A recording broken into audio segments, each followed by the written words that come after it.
Hey, this is Evan with Machines on Blast, and today me and some of the guys are going to be answering some outlandish questions for Brutally Delicious. Would you rather have a third eye or a third arm? I'm going to go literal on this. I guess there's a few things you got to take in consideration.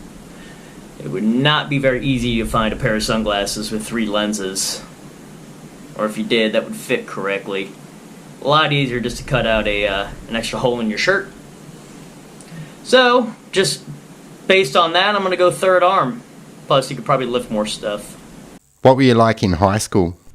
I don't know. Probably the same as I am now. I think that answer would probably vary based on who you ask. Some would say I was a pretty fucking rad linebacker. Good jazz dancer. I had a corn hat. But yeah, I don't think much has changed other than the fact that I have a lot more life experience, but I'm pretty much the same person. Just want to do music and have a good time. My life is ruled by a vicious cycle of blank and blank.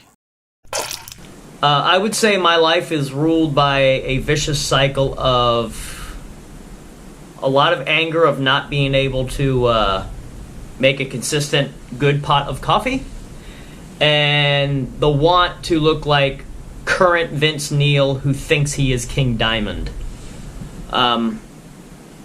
Both feel like they should be achievable goals, but I'm just, for whatever reason, not able to get there on either of them. But I'm not going to give up. Is cereal a soup? Why or why not? You're goddamn right it is. It ranks up there with your coldest of gazpachos. It's got the chunkiness of all your hearty soups. And it's got a crunch. Isn't that what soup is? Yes. Cereal is a soup. What's the craziest thing you've ever done?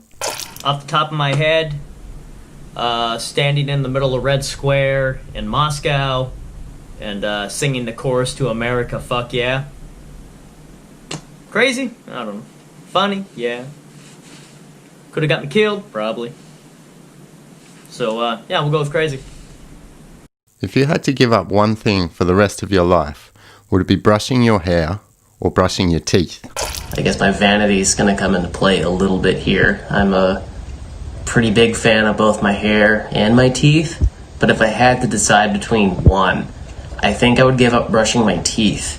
And using my dope-ass dental plan, I would opt to have all my teeth pulled, and I would have implants put in, because here's a little personal confession. I have incredibly sensitive teeth. I can't really do anything hot or cold, and I would love to eat a bomb pop.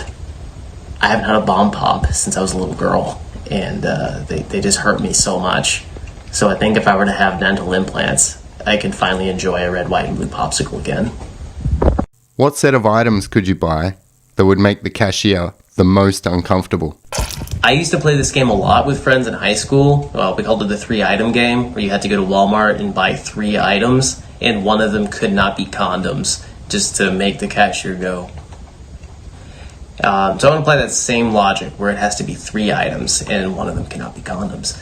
I'm going to get a 6-pack of jelly donuts, a turkey baster, and a jar of Dijon mustard. Off the rip, the cashier might not think much of it, but I will insist on letting them know that I do not like raspberry filling, and I prefer to fill them myself. Describe the color yellow to somebody who is blind. So you're microwaving a Mary Calendar. It's Marie Calendar. A Mary Calendar pot pie. It's Marie Calendar. This is my interview.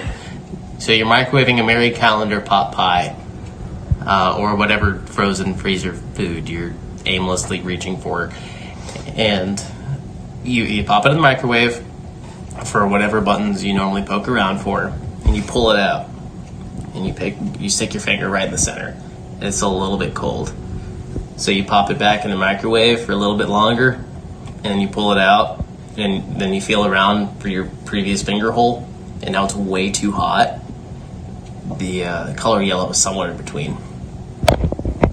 Teach me something I don't know in the next 30 seconds. 8th president, sorry, 7th president. Our 8th president was Martin Van Buren. That's a freebie.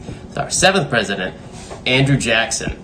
I'm not He's a super. racist. Yeah, he's problematic. That's not what we're talking about right now. Prior to his presidency, I'm not sure what his rank was in the U.S. military, but he was in a position of power in the War of 1812. And he's known for buying an assault of like a 3-tier firing squad, where you would have someone lying down, someone kneeling, and then someone standing straight up. So you'd have 3 bullets coming at you at the same time from different heights. But as devastating and fucked up as that was, you went through a lot of ammunition doing that.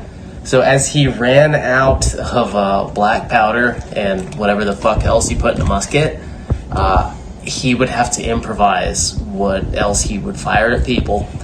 So in his cannons, he would load them with black powder and nails, and he would use these nail cannons against British soldiers.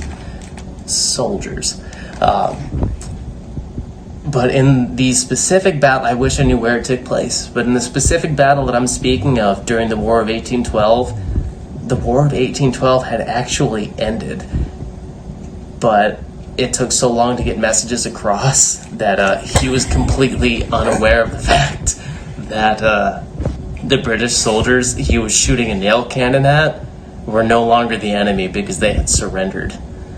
So he was just shooting a nail cannon at British people. And I just taught you about a war crime that Andrew Jackson committed before his presidency, and that the 8th president, Martin Van Buren, was known as the Little Magician. Finger guns. If you could have dinner with any currently alive person in the world, who would it be? It's easy for me. The GOAT, Michael Jordan. I'm from Chicago, and I grew up watching the Chicago Bulls, and he was like my first idol. So yeah, Michael Jordan. He's right there on the wall.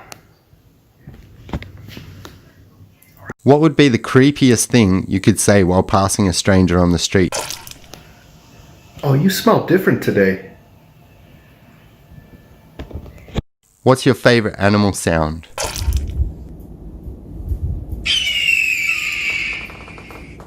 Would you rather have Rambo or the Terminator on your side? Not even a question.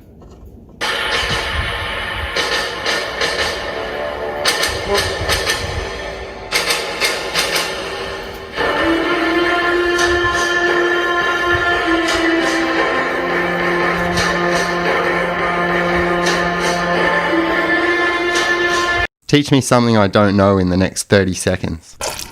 I'll show you the proper way to shuffle an Uno deck. First thing you do, get some good tunes on.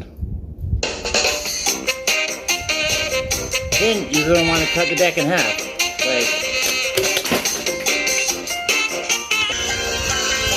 Alright, now that the deck's cut in half, you're going to cut it into quarters.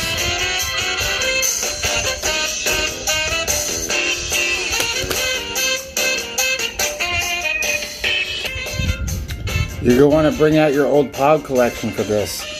If you don't have a green slammer with a skull on it, you're doing it wrong.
And that's pretty much it right there.